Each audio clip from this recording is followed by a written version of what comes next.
مثالیں موجود ہے، روایات میں بھی موجود ہے، تواریخ میں بھی موجود ہے، اور دور حاضر میں بھی کچھ ایسے لوگ ہیں کہ جو لوگوں نے دیکھا ہے کہ وہ فوت ہو گئے، ڈاکٹر نے کہہ دیا آپ واپس جاؤ، آپ کا کچھ نہیں ہو سکتا ہے، فوت ہو چکا ہے، واپس پلٹ جاتا ہے۔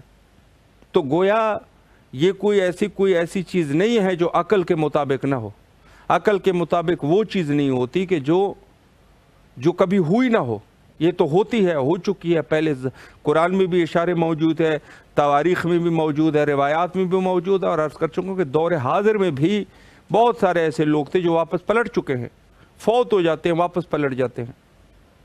تو یہ وہ مثالیں ہیں کہ جس میں رجعت عقلی مسئلہ ہے، یہ کوئی ایسی بات نہیں ہے کہ بالکل کوئی انوکھی بات ہو۔ علماء اہل سنت نے، علماء اہل تسنن نے مطلقاً انکار کر دیا، پتہ نہیں کیوں کر دیا۔ اب کیا وہ ان کو خدا کی قدرت پہ شک ہے یا کوئی اور مسئلہ ہے؟ بہرحال ان کا ان کے اپنے مسلک کا مسئلہ ہے، ان کے مذہب کا مسئلہ ہے، روایت نہیں ہوگی ان کے پاس، یا ایسی کوئی اور چیز ہوگی۔ لیکن یہ ہے کہ ہمارے پاس مذہب اہل بیت علیہ السلام میں بحث رجعت اسی طریقے سے لازم اور ضروری ہے کہ جس طریقے سے ایک شخص غیبت امام پر جو اعتقاد رکھنا ضروری ہے، اسی طریقے سے رجعت پر اعتقاد رکھنا ضروری اور لازمی ہے۔ اگر اس سے بندہ اس کا منکر ہو جائے، مثلا خدا نخواستہ، تو یہ شخص جو ہے اس کی وہ زمرہ اہل بیت سے لیس منا، کوئی روایت موجود ہے اگر کوئی رجعت کا منکر ہے وہ ہم میں سے نہیں ہے، ہم میں سے نہیں ہے یعنی ہماری لطف کی نظر اس کے اوپر نہیں ہے، وہ شیعہ نہیں ہے، یہ کہا جا سکتا ہے، یعنی وہ ہمارے شیعوں میں سے نہیں ہے جو شخص رجعت کا منکر ہو جائے۔ دیکھیں ایک واضح حقیقت میں آپ کی خدمت میں عرض کروں، ایک ہے واضح حقیقت۔ دیکھیں ہم لوگوں نے بسا اوقات یہ کہہ دیا کہ محب ہے ہم اہل بیت کے، شیعہ نہیں ہو سکتے۔ دیکھیں ایک تو یہ ہے کہ اصطلاحی شیعہ ہے، ایک ہے لغوی شیعہ۔ میں آپ کی خدمت میں عرض کروں کہ شیعہ جو ہونا چاہیے تو بڑی مشکل بات ہے، لیکن اس میں کوئی شک نہیں ہے کہ یہ جو لوگ ہیں یہ بھی شیعہ ہے۔ اس کی وجہ کیا ہے میرے خیال میں؟ چونکہ یہ فقہ اہل بیت علیہ السلام پر عمل کرتے ہیں۔ نماز کو کیا یہ ہاتھ باندھ کے پڑھتے ہیں؟ نہیں۔ کیا یہ بعد از سورہ الحمد آمین کہتے ہیں؟ ابو حنیفہ کے فتوے کے مطابق نہیں کہتے۔ تو گویا یہ ہے کہ شیعہ ہے یہ لوگ، اس میں شک نہیں ہے، چونکہ یہ فقہ پر عمل کرنے والے لوگ ہیں۔ لیکن ایک ہے محب، جو کہ ممکن ہے شیعہ نہ ہو لیکن محب اہل بیت ہو۔ بہرحال یہ ایک بحث ہے۔ آج کے ہمارے معزز مہمان حجت الاسلام المسلمین عالی جناب عزت مآب سید انتظار مہدی عابدی صاحب قبلہ ہمارے ساتھ محو گفتگو رہیں گے، اور خوشبختانہ ہمارا رابطہ بھی قبلہ کے ساتھ قائم ہو چکا ہے۔ السلام علیکم ورحمۃ اللہ وبرکاتہ۔ علیکم السلام ورحمۃ اللہ وبرکاتہ۔ قبلہ خیریت سے انشاءاللہ، طبیعت مزاج بخیر ہے؟ اللہ کا شکر ہے، الحمدللہ، خدا کا احسان ہے۔ آپ کیسے خیریت سے ہیں؟ الحمدللہ، قبلہ آپ کی دعائیں ہیں۔ سب سے پہلے تو ایام اعزاء کی مناسبت سے آپ کی خدمت میں تسلیت اور تعزیت عرض کرتے ہیں، اور نہایت تہ دل سے آپ کے ممنون اور مشکور ہے کہ آپ نے ہمیں وقت دیا اور خدمت کا یہ موقع ہمیں فراہم فرمایا۔ خدا آپ لوگ کا بھی اس ایام اعزاء کی تسلیت پیش کرتا ہوں، اور اپنے وقت کی خدمت میں بھی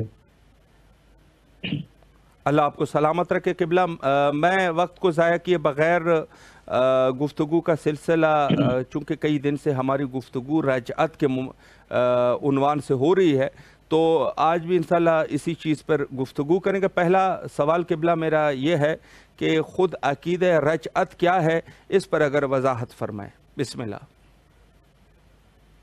بسم اللہ الرحمن الرحیم، الحمدللہ رب العالمین و بنستعین و خیر المعین و لعنت اللہ علی داعیہم اجمعین۔ میں اپنے تمام ناظرین کرام کو سلام کرتا ہوں، السلام علیکم ورحمۃ اللہ وبرکاتہ۔ علیکم السلام۔ اور میں ناظرین خدمت میں پیش کرنا چاہتا ہوں رجعت کے حوالے سے کہ رجعت کے عقیدے پر روشنی ڈالنا ہے کہ رجعت ہے کیا چیز۔ جی قبلہ۔ تو سب سے پہلی چیز یہ ہے کہ رجعت کے لغوی معنی ہمیں سمجھنا چاہیے کہ رجعت کے لغوی معنی کیا ہے۔ رجعت کا لغوی معنی ہے، لفظ رجعت مصدر ہے جو مادہ ر جیم عین سے مشتق ہے، اور اس کے لغوی معنی بازگشت کے ہیں، یعنی لوٹنے اور پلٹنے کے ہیں۔ جی اصطلاحی معنی ہے رجعت کا ہے کہ خداوند متعال ظہور امام مہدی عجل اللہ فرجہ شریف کے وقت آپ کے بعض شیعوں کو زندہ کرے گا اللہ، اور دنیا میں پلٹا دے گا جی تاکہ امام علیہ السلام کی مدد کریں اور بے شک، امام کی حکومت کا مشاہدہ کرنے کی سعادت پائیں، اور امام مہدی علیہ السلام عجل اللہ فرجہ شریف کے ظہور کے بعد اور قیامت سے پہلے خالص مومنین کا ایک گروہ اور کفار جی جو بہت شرکش اور شریر لوگ کا ایک گروہ ہے اسے دنیا میں لوٹایا جائے گا۔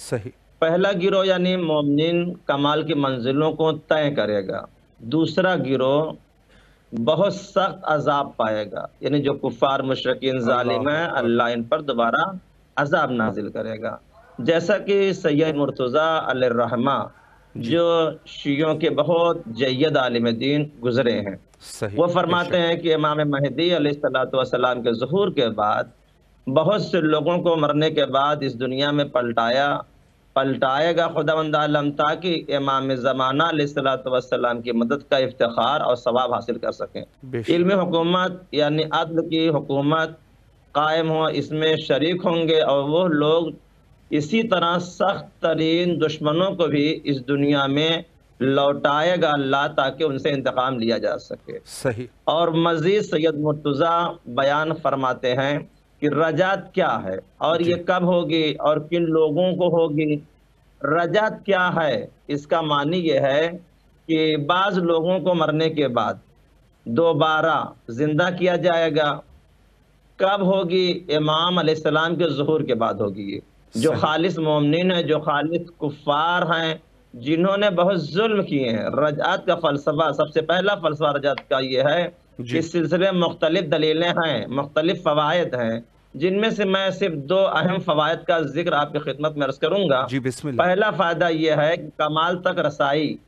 اگر دیکھیں کوئی شخص اپنی استعداد کو تکمیل تک پہنچانا چاہتا ہے، جی جنت کے مقامات کو حاصل کرنا چاہتا ہے، تو اسے اسی دنیا میں رہ کر سکتا ہے۔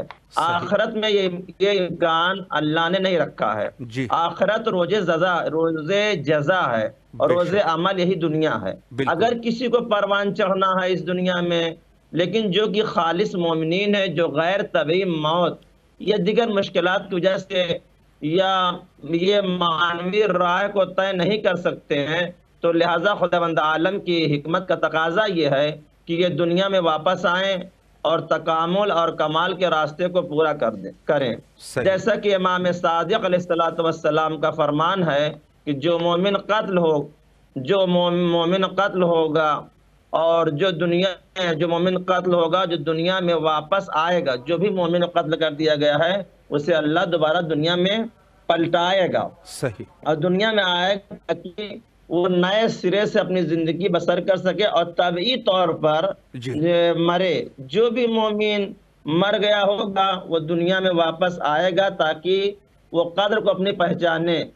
جی دوسرا فلسفہ یہ ہے دنیاوی سزا دینا کہ ایسے لوگ بھی تھے جو مختلف عنوان سے پورے اپنے حقوق سے محروم رہے صحیح، اور اپنا حق لیے بغیر یہ مظلوم قتل کر دیے گئے۔ جی یہ بھی ایک فلسفہ ہے خداوند عالم کا کہ جی ظالم اور مظلوم دونوں کو دنیا میں واپس بھیجے گا تاکہ مظلوم اپنے ہاتھوں سے ظالم سے بدلہ لے۔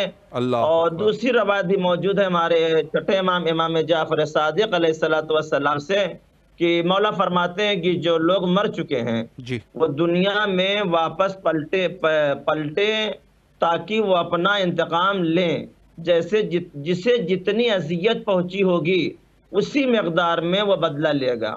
خون کا بدلہ خون لے گا، قصاص کا بدلہ قصاص ہوگا۔ اسی مقصد کو پورا ہونے کے لیے اس کے دشمن کو بھی پلٹایا جائے گا اللہ تاکہ اکبر، وہ بدلہ لے سکے اور اپنی باقی زندگی گزار سکے۔ بے شک، لہٰذا دونوں گروہوں کو پلٹایا جائے گا۔ سب سے بڑے مظلوم اگر کوئی آج ہمارے سامنے موجود ہیں تو ائمہ اطہار کی ذات ہے، بے شک جنہیں بے گناہ قتل کیا گیا، ان پر طرح طرح کے مصائب ڈھائے گئے، ان کے پر طرح طرح کی مصیبتیں ڈھائی گئی بے شک تاکہ ڈھائے گئے، اب تاکہ پروردگار عالم ان ظالم کو اور مظلوم کو دوبارہ زندہ کریں، جی تاکہ مظلوم جو ہے اپنے ظالم سے حکومت لے کر اور انہیں قتل کے بدلہ قتل کرے اور اپنی زندگی کو وہ گزار سکے بدلہ لینے کے بعد۔ بے شک یہ ہے رجعت کا معنی۔ بے شک قبلہ، بہت خوبصورت طریقے سے آپ نے وضاحت فرمائی رجعت کے عنوان سے اور اس کے فائدوں کے عنوان سے۔ میں یہ قبلہ یہاں پر ایک سوال یہ کرنا چاہوں گا کہ کیا رجعت فقط مذہب شیعہ کا عقیدہ ہے یا دوسرے فرقے جو ہے وہ بھی یہ عقیدہ رکھتے ہیں؟ اس پر بھی اگر ایک وضاحت ہو جائے۔ میں اپنے ناظرین کو بتانا چاہتا ہوں کہ یہ جو رجعت کا مسئلہ ہے یہ ہم شیعوں کا عقیدہ بے ہے۔ شک رجعت شیعوں کے عقائد میں سے ایک عقیدہ ہے جس کے معنی مرنے کے بعد اور قیامت سے پہلے دنیا میں واپس پلٹانا۔ جی جو امام مہدی علیہ السلام کے ظہور کے جی کچھ دیر کے بعد سے امام علیہ السلام کی شہادت و قیامت سے کچھ پہلے تک واقع ہوگی یہ رجعت۔ فرمایا اس میں کہ رجعت عام نہیں ہے، رجعت خالص مومنین اور مشرک کامل کے لیے مخصوص ہے۔ صحیح جو مومنین ہیں، جو مشرکین ہیں، ان کے لیے رجعت رکھی گئی ہے۔ جی رجعت پر عقیدہ مذہب اہل بیت کے عقائد میں سے ہے جی جس کی سند میں بہت سی آیتیں ہیں اور روایتیں موجود ہیں جی کہ رجعت آیت اور روایت میں اس کی بین دلیل ہے۔ صحیح اگر آج دنیا میں مسلمان حدیث کو نہیں مانتا لیکن کم از کم اس کو قرآن پر تو ایمان ہونا چاہیے، جی بالکل قرآن کی آیتوں کو تو ماننا چاہیے۔ تو بالکل میں اپنے ناظرین کی خدمت میں قرآن کی آیت کے ذریعے دلیل پیش کروں گا۔ جی بسم دو اللہ تین دلیلیں قرآن کی پیش کروں گا جی کہ جس کے ذریعے سے یہ بات ثابت ہو جاتی ہے کہ رجعت ہم تمام مسلمانوں کا عقیدہ ہونا چاہیے اگر قرآن پر عقیدہ ہے۔ جی اگر ہم قرآن کو مانتے ہیں تو رجعت کو بھی ہمیں ماننا پڑے گا۔ بالکل اور روایت میں اختلاف ہو سکتا ہے، قرآن کی آیتوں میں اختلاف نہیں ہو سکتا۔ یقیناً تو میں اپنے ناظرین خدمت میں عرض کر رہا ہوں، اس لیے قرآن کا میں نے سہارا لیا جی تاکہ کسی کو یہ اعتراضات نہ ہو سکے کہ یہ روایت صحیح ہے، روایت صحیح نہیں ہے۔ لیکن آیت ایک ایسی چیز ہے، قرآن مجید ایک ایسی چیز ہے جس میں کسی بھی مسلمان کو شک و شبہ کی گنجائش نہیں ہوتی ہے۔ جی تو پہلی چیز ہے کہ آیات قرآن مجید کی آیات میں غور کرنے سے یہ نتیجہ نکلتا ہے قرآن مجید نے دو طرح رجعت کے مسئلے کی طرف اشارہ کیا ہے، صحیح دو طریقے سے۔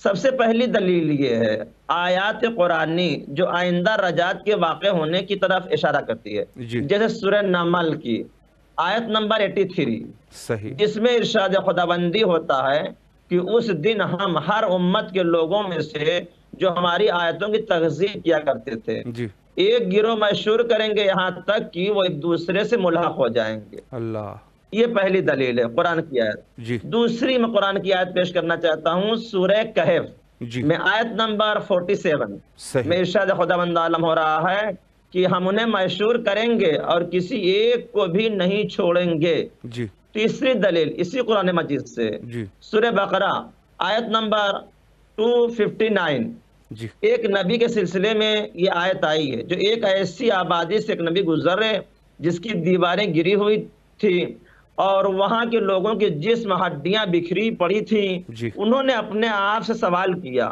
خداوند عالم کس طرح انہیں مرنے کے بعد دوبارہ زندہ کرے گا؟ تو خداوند عالم نے اس نبی کو 100 سال یعنی 100 سال کی موت دے دی اللہ اور اس کے بعد زندہ کیا اور ان سے پوچھا کہ کتنی دیر پڑے رہے تو انہوں نے کہا کہ ایک دن یا کچھ کم فرمایا۔ جی نہیں اللہ نے فرمایا نہیں 100 سال اللہ 100 سال یہ نبی کس کا واقعہ کہا 100 سال کے بعد تمہیں زندہ کیا گیا کیا یہ کس کا واقعہ؟ یہ نبی وزیر ہیں، ہمارے اور آپ کے نبی وزیر ہیں جی ہوں یا کوئی اور نبی، تاریخ کہتی ہے نبی وزیر کا واقعہ ہے یا کسی اور نبی کا واقعہ ہے کا اس میں فرق نہیں پڑتا ہے۔ اہم مرنے کے بعد اس دنیا میں دوبارہ زندہ ہونے کے سلسلے میں قرآن کا وضاحت کرنا، یہ دو دلیلیں ہو گئیں۔ یعنی جناب وزیر نبی اللہ نے کہا کیسے لوگوں کو زندہ کیا جائے گا؟ اللہ نے انہیں موت دی اور 100 سال کے بعد زندہ کیا اور جب خداوند عالم نے کہا کہ دیکھو اب تو جس طرح تم نے کھانا رکھا تھا تمہارا کھانا اسی طریقے سے ابھی بھی تازہ رکھا ہوا ہے۔ دوسری اللہ آیت میں ابھی خدمت میں عرض کر رہا ہوں، سورہ بسم بقرہ کی آیت نمبر 248 میں ایک اور گروہ کے سلسلے میں گفتگو ہوتی ہے جی جو موت کے ڈر سے اور مفسرین کے مطابق طاعون کی بیماری کے بہانے سے میدان جہاد میں نہ جانے کے لیے اپنے گھروں سے باہر چلے گئے۔ جی خداوند عالم نے ان کو موت دے دی جی اور پھر انہیں دوبارہ زندہ کیا۔ تیسری اللہ دلیل میں اکبر۔ آپ کی خدمت میں عرض کر رہا ہوں، ایک منٹ جناب قبلہ موسیٰ بچہ کا ہے، واقعہ یہ ہے، ایک منٹ قبلہ ہے، ایک منٹ، بسم اللہ۔ جناب موسیٰ کا واقعہ ہے سورہ بقرہ آیت نمبر 56-55 میں جی بنی اسرائیل سے متعلق ہم پڑھتے ہیں کہ ان میں سے گروہ خداوند عالم کے مشاہدے کا تقاضا کرنے، یعنی ضد کرتے تھے جناب موسیٰ سے میں اللہ کو دیکھوں گا۔ تو جب تقاضا کیا جناب موسیٰ سے، تو تقاضا کرنے کے بعد موت کے گھاٹ جب اللہ نے جناب موسیٰ نے پہاڑی پر لے گئے کوہ طور پر اور بجلی چمکی تو یہ جی سب کے سب موت کے گھاٹ اتر گئے۔ اللہ جب ایک اکبر۔ سب موت کے گھاٹ اتارنے والی بجلی نے انہیں گرفتار کر لیا، جی پھر اس کے بعد خداوند عالم نے انہیں زندگی کی طرف پلٹایا، کیونکہ اللہ جناب موسیٰ نے کہا پروردگار اگر انہیں زندہ نہیں کرے گا تو میں انہیں گواہ بنا کر لے کے آیا تھا۔ جی تو خداوند عالم نے دوبارہ پھر انہیں زندہ کیا تاکہ اس کی نعمتوں کا شکریہ ادا کر سکیں۔ بس اللہ آخری بات ہے، جی خاص بسم طور اللہ۔ سے مسلمانوں کے لیے عقیدہ رکھنا ضروری ہے، کیونکہ اگر ہم قرآن مجید کو مانتے ہیں تو ہم مسئلہ رجعت کو مانیں، اور یہ اعتراضات جو ہوتا ہے یہ زیادہ تر ہمارے اہل سنت برادر کے یہاں ہے، جی جن میں جی سے ایک مؤلف مصنف ہیں احمد امین، اپنی کتاب فضل الاسلام میں لکھتے ہیں کہ جی یہودیت کا ایک دوسرا رخ ہے شیعوں کے لباس میں ظاہر ہونا۔ یعنی ان کا اللہ کہنا ہے کہ یہودیوں کا یہ بھی مجاز رکھتے ہیں شیعہ حضرات، لیکن میں جی ان سے ان کی خدمت میں عرض کرنا چاہتا ہوں کہ اگر آپ کا عقیدہ قرآن مجید پر ہے تو رجعت پر آپ کا عقیدہ ضرور ہونا چاہیے۔ بالکل ہم غیر مسلم کو تو دلیلیں دے سکتے ہیں لیکن مسلمانوں کو قرآن مجید سے بڑی کوئی دلیل اور رجعت کے نہیں ہے۔ حوالے سے نہیں ہو سکتی قبلہ اللہ آپ کی لہٰذا ہم توفیقات تمام خیر۔ مسلمانوں کو جی اگر قرآن مجید پر ایمان ہے تو بے رجعت شک کو میں قبول کرنا ہم سب کا حق بنتا ہے۔ بے شک، قبلہ اللہ آپ کے توفیقات خیر میں اضافہ فرمائے۔ نہایت ہی مدلل گفتگو آپ نے فرمائی قرآن سے، اور نہایت ہی عقلی دلیلیں پیش کی۔ مولا آپ کو سلامت رکھے، آپ کی طرف سے نائب وزیر اور دعا گو ہے کربلا میں، اور آپ سے بھی التماس دعا کرتے ہیں۔ فی امان اللہ، اللہ حافظ، اللہ حافظ۔ جی یہ تھے ہمارے ساتھ حجت الاسلام المسلمین عالی جناب مولانا سید انتظار مہدی عابدی صاحب قبلہ۔ بہت اچھی گفتگو فرما رہے تھے، اور رجعت کے عنوان سے انہوں نے قرآن سے کچھ دلیلیں پیش کی، اور اس کا مقصد یہی ہے کہ خود امام رضا علیہ السلام کی وہ حدیث کہ رجعت کوئی ایسی چیز نہیں ہے کہ جو عقل کے منافی ہو، بلکہ ہم سے پہلے بھی رجعت کا سلسلہ رہا۔ گویا یہ ثابت کرنا چاہتے تھے اللہ کے رجعت جب ہوگی امام کی تو اسے پہلے بھی میں رجعت کر رہا ہوں، اور قرآن میں بھی اس کا تذکرہ فرمایا جو کہ بالکل واضح اور اشکار ہے۔ تو یہ اس دور میں اگر کوئی چیز ہو سکتی ہے تو اس دور میں بھی کوئی ایسی بات نہیں ہے کہ اللہ اس ٹائم قادر تھا اور ابھی نعوذ باللہ من ذالک کوئی کہے کہ قادر نہیں ہے۔ تو یہ غلطی ہے، عقل کی غلطی ہے، علم کی کمی ہے، جہالت ہے، تعصب ہے۔ اس کو آپ جو نام بھی دے سکتے ہیں وہ دے سکتے ہیں کہ جو بھی رجعت کا منکر ہو جائے۔ اللہ ہمیں دین اور دنیا میں کامیاب فرمائے، اور اہل بیت علیہ السلام کی محبت کو ہمارے دلوں میں محفوظ فرمائے، اور ہمیں ایمان کامل کے ساتھ اس دنیا سے روانہ کر دے۔ حجت خدا کے ظہور کے لیے کثرت سے دعا کیا کیجیے، اور ہم بھی تمام مومنین کے نیابت میں یہی دعا کرتے ہیں، اللہم عجل لولیک الفرج۔